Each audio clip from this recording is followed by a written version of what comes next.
Welcome to Rose Red Homestead. Today we're going to talk about food dehydrating. This is an age-old practice for food preservation, but it is often confused with freeze drying, which is a very much more modern way of preserving food.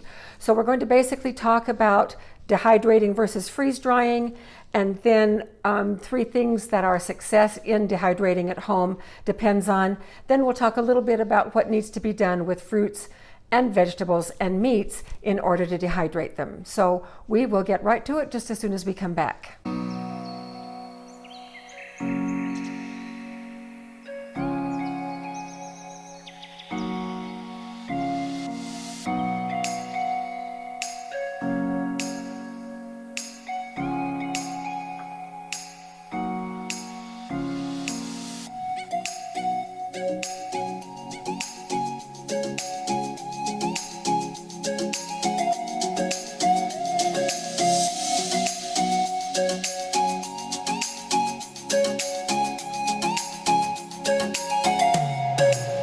First of all, people have been dehydrating food in order to preserve it for thousands and thousands of years. And so it is an age-old practice and one that is very successful. One of the caveats related to home dehydrating of food is that it doesn't last as long as some people think it does. And so as we prepare to do some food dehydrating, I think it's important for us to think about in terms of the here and now, it's really a good process. But in terms of long-term food storage, and I'm talking 15, 20, 30 years, home dehydrating is not the way to go. The food just simply does not last that long. But with freeze drying, it would. So let's talk about the difference for just a minute between dehydrating food and freeze drying food. And basically, the main difference is in how the moisture is removed from the food. Dehydrating or freeze drying, both of those processes remove moisture right out of the food. And the reason for that is to prevent the growth of microorganisms and thus spoiling the food. So how the moisture is removed in a freeze dryer, and they now make freeze dryers that you can use at home. They're quite expensive. They start at about $2,000 and go all the way up to about $4,000. You may notice that I don't have one. And so because we don't have one, we either buy freeze-dried food or we just opt to do our food preservation in a different way. But the way that it works inside of a freeze dryer is that the food is placed on a tray, very similarly to what we would do in a dehydrator, and then it is placed in a vacuum chamber where all of the air is removed. That's what a vacuum means. And so all of the air is removed, and then the food is lowered to below freezing. And then the temperature is raised slowly, and as it is raised, the moisture inside the food is sublimated, which means it does not go through the liquid state. It goes directly from whatever state it's in to a gas, and then it is dissipated. And in that process, because of that going directly to a gaseous state, the nutrition of the food is preserved to a much greater degree than it is in regular dehydrating.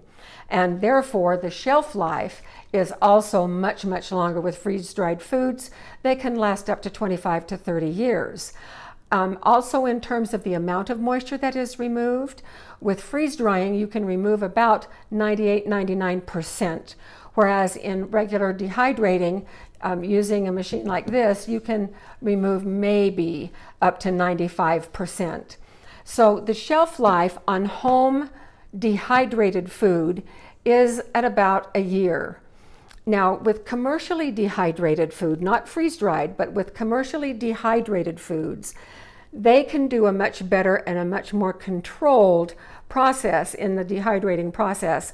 And so dehydrated foods that you purchase from professional warehouses and canners and sources usually can last up to 5 to 10 years.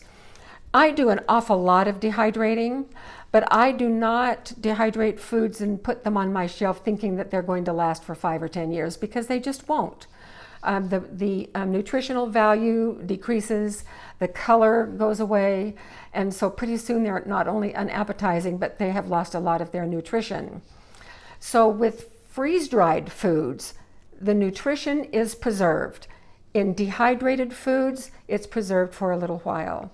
Now, one thing to remember with both processes is that a lot of the nutrition is preserved except for vitamin C. Vitamin C is readily destroyed in any kind of freeze drying or dehydration.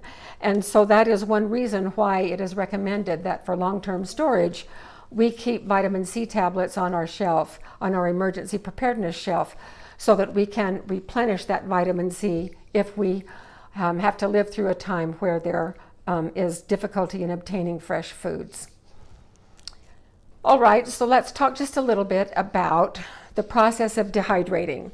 I'm not going to address freeze drying any further, but dehydrating is something that we can do at home. And there are 3 processes that have to happen in order for food to be dehydrated. Now, I have some here that I have dehydrated in the past year.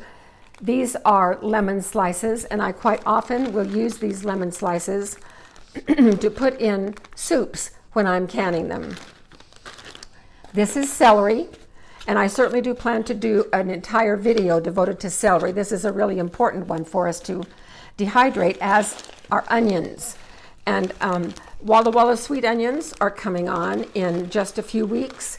And I have a daughter that lives up in Washington right by Walla Walla. And Jim and I are traveling up there in just a few weeks, and we're going to come home with some Walla Wallas, and we'll do a whole video on how to dehydrate those. And then these are apples. These are actually from our apple trees, and these are so yummy. We just love these, love them. Now, the date on this one, if you can see, is 2016, so these are about 3 years old. But I keep these in my freezer instead of just putting them out on the shelves. And so they are preserved much longer in a frozen condition. And then off to the side here, you can see just some vegetables that I've done. Here's corn, here's mixed veggies, and then here are peas. And I vacuum seal these in these pint jars. And I will do about enough to last us a year. And these are the vegetables that I will just throw in the soups and stews that I'm making so that they can rehydrate right within those dishes as they are cooking. Today is just going to be a discussion of the basics of dehydrating. So we're not going to be demonstrating how to do it. But at the same time that I publish this video, I am also going to put up some other videos that show you how to do particular foods so that you can watch this one first if you need to know the basics, and then you can go right into the others. So dehydrating depends on 3 things. First of all, a dehydrator has to provide the right amount of heat that will drive the moisture out of the food, but not enough heat that it will cook the food. So that's a very delicate balance. And that occurs with temperatures between about 125 up to about 150 degrees. And if you can keep the temperature within that range, then you will have pretty good success. Now, as the moisture is driven out of the food, the second thing that has to happen is that there has to be dry air around that will absorb that moisture. That is why dehydrating outside, especially if you live in very humid places like we used to live in Houston, and it would never work in Houston because the humidity is too high. There has to be dry enough air to absorb that moisture. And then the third thing is there needs to be enough circulation to blow the moisture away so the food will not resorb the moisture. Now, there are a lot of different types of equipment that you can get that will do those things. The sun will dehydrate food. That is how it has been done for thousands of years. And you can go online and find ways that you can set food out on a tray and cover it with cheesecloth or something to keep the bugs off of it. And you'll have reasonable success if you live in the desert Southwest, for instance. You can also build a do-it-yourself solar dehydrator. Your kitchen oven is also a possibility, provided that your oven will go as low as 100, 150 degrees. Many kitchen ovens don't go that low, and so what happens is there's a tendency to cook the food instead of dehydrating it.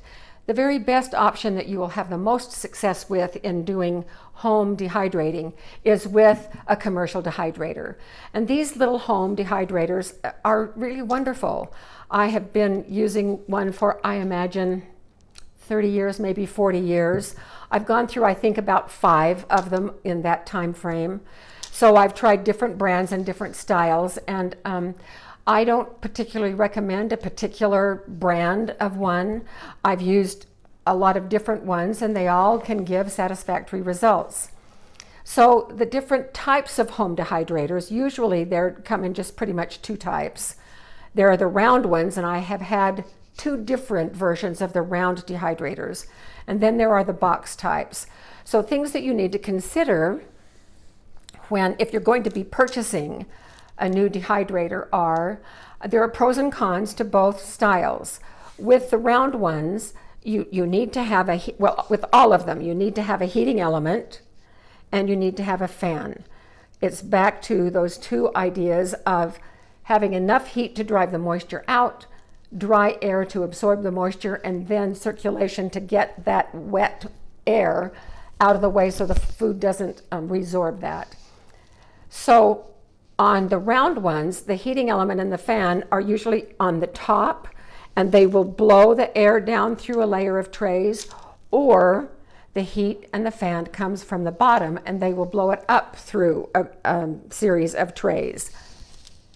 The downside with those is that very often you have to take it apart and rearrange the trays because the tray nearest the heat source will dry the food faster. And so you'll need to rotate and put that one on the bottom and mix them around. But I've had to do that with this one as well. So, it's not all that big of a deal. Now with the box ones, and this one is a Magic Mill, and I've had 3 different brands of box. I don't remember my first one. It was my very earliest one, so it has been years and years ago. And I used it for a long, long time. I just wear them out because I use them so often. But with a box fan like this, the heating element and the fan come from the back wall. And so it is blowing the hot air across all of the trays to the front. And here's the little vent for this one right here. And so it is supposedly will give a more balanced circulation of the heat inside the box.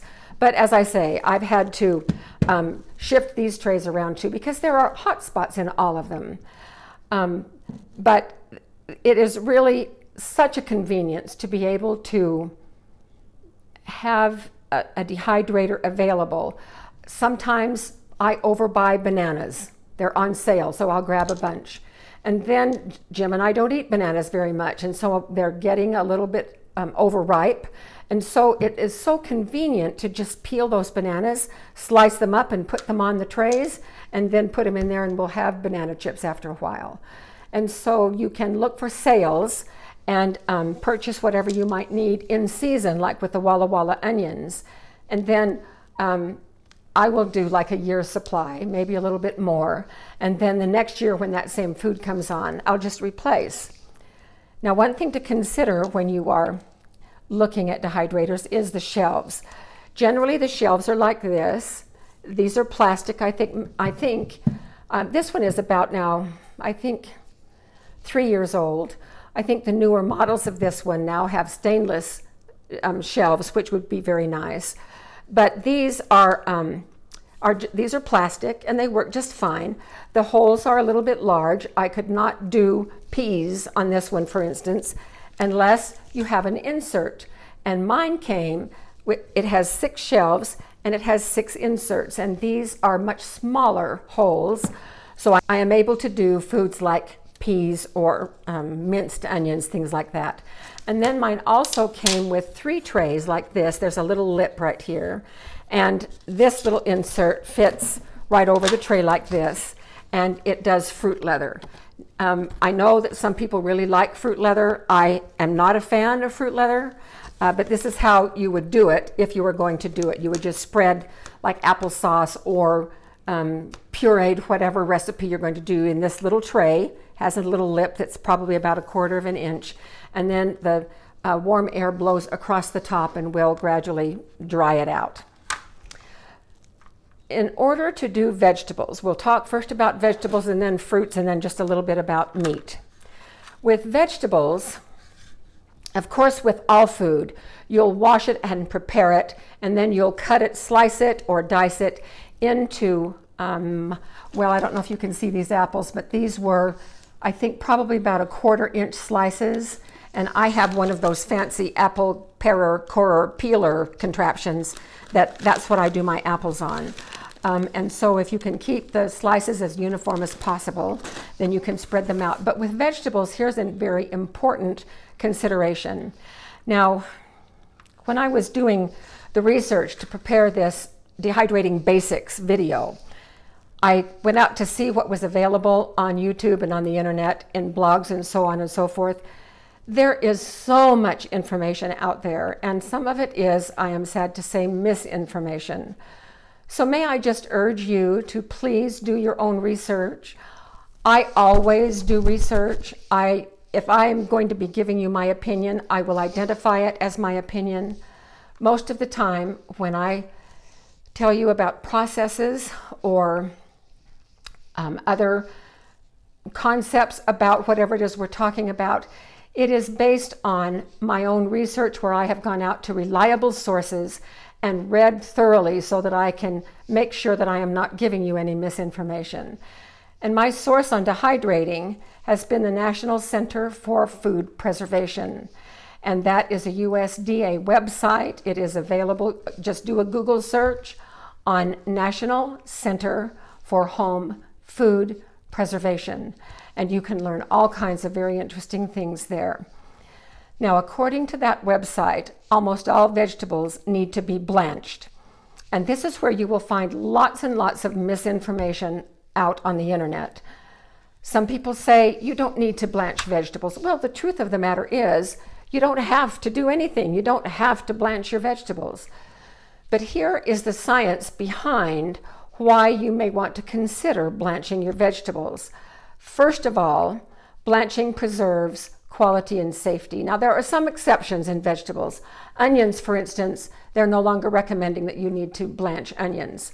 But pretty much everything else, it is recommended that you blanch. Now, maybe I should define blanching.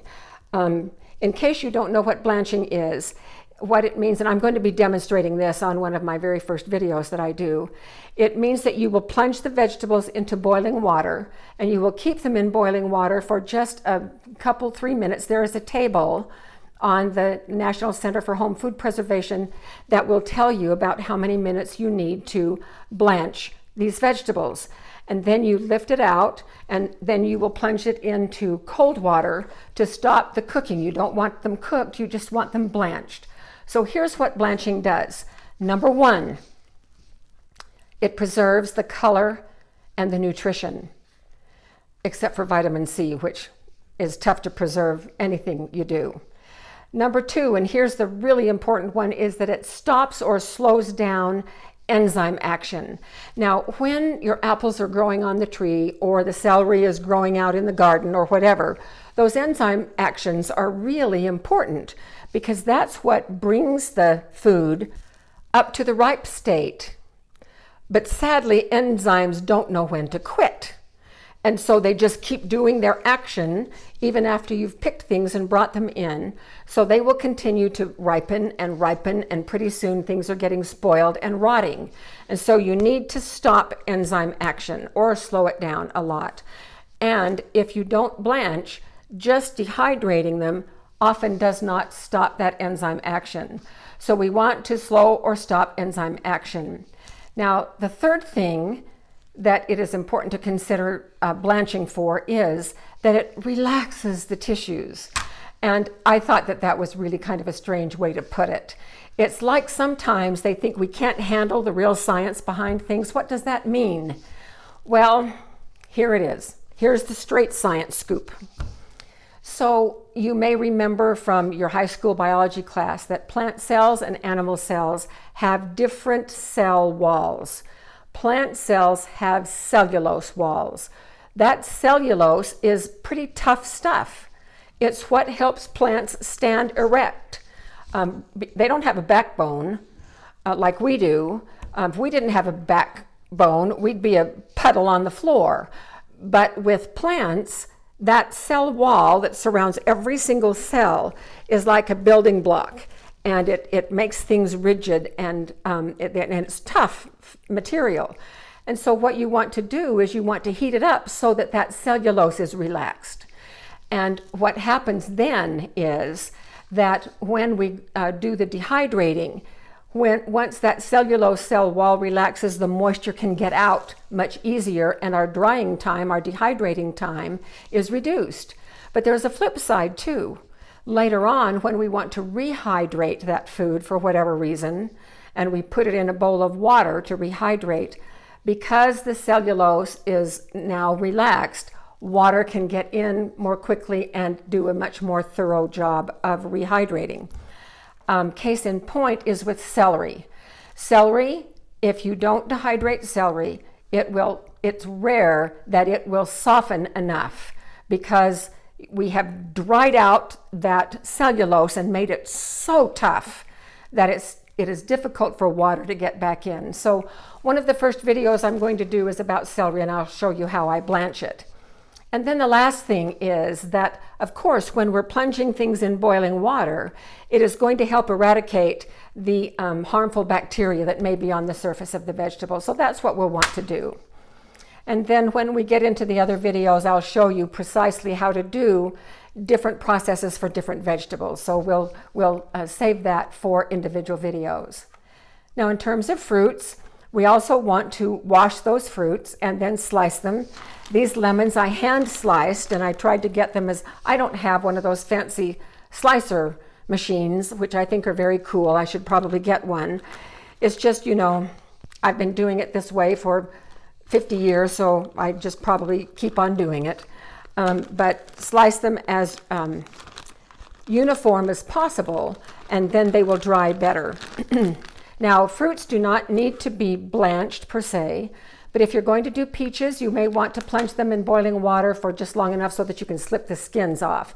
Same thing with tomatoes, and technically tomatoes are a fruit, although I know we classify them with vegetables. But if we want to slip the skins on tomatoes, we can do the same thing. With apples, you don't even have to peel them. I have this little piece of equipment that does peel them at the same time that it slices them, so I just do that. But I have seen apples with a little rim of skin around, and they work just fine. So we don't have to blanch, but we have to maybe peel. A banana certainly has to be peeled. With pears and apples, they should be cored. Pears, I think, should be peeled. And we'll get into the details of individual fruits in separate videos as we go. One of the things that with fruits we want to consider is whether or not to stop the oxidation. Same thing actually with potatoes. Some fruits and vegetables will turn brown when exposed to oxygen. And so apples and pears are both susceptible to oxidation. And so we can dip them in ascorbic acid water, about 1/4 of a teaspoon of ascorbic acid in a quart of water, or we can spritz them with lemon juice. Any high acid thing or other fruit juice we could spritz them with. Now, a little bit of oxidation doesn't bother me.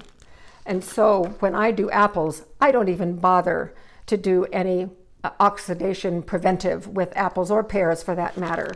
But if it does bother you, then by all means, just dip it in some ascorbic acid water, or just spritz it with some lemon juice, and that will be fine. And then the other thing that has to happen with fruits is that very often they need to be what is called conditioned. Now, conditioning with fruits, it is sometimes harder to get the innermost parts of fruit completely devoid of the water. We want to remove about 90 to 95% of the water if we can. And sometimes that is a little bit difficult, and so we can squish the fruit down and it's still squishy, rather than being like with these apples These I know are completely dry because I can break them and they snap. And if they were still with moisture in the middle, of course these are 3 years old, so moisture is gone here. And so they need to be completely without water. But with conditioning, what we want to do is to evenly distribute any remaining moisture. And so we put fruits in a tight jar with a lid, and then we leave it for a week to 10 days. And we can shake the fruit up and just watch it, look at it every day. And if any condensation appears on the inside of that jar, then they need to go back in the dehydrator for a little bit more time to drive the rest of that moisture out. Because we do not want to take any chances and put fruits away, sealed up in bags or anything, if there's still moisture left in them. Now, in terms of meat, I prefer to do pressure canning of meat, but I do love to make jerky. It's sort of a family tradition of ours at Christmas time to make jerky, and that's what I give, or I used to. I don't do it so much anymore. I finally gave all of my 6 children a dehydrator for Christmas about, 10 years ago or so. So all 6 of them had a dehydrator. At one, I don't know if they still have them or not. And I gave them the recipe so that they could start making their own meat, jerky. And I'll do the jerky recipe in a video as well. But you can dehydrate meat as well. You just have to be very, very careful and make sure that the moisture is driven out to the extent that it will not spoil. And it is better to store any meat that you do in a home dehydrator, like either in a refrigerator or else in a freezer. So I really don't do a lot of meat except for jerky. And again, it just needs to be sliced and about 1/4 inch thick, and then it needs to be dried until it's leathery. And so those are really the basics of dehydrating. And we will spend some time now in doing some other videos that we will be posting probably throughout the summer and early fall, up until the apples ripen in October. We'll be putting out more and more videos on food dehydrating. So I hope that this has been helpful to you. And thank you so much for joining us, and we will see you next time.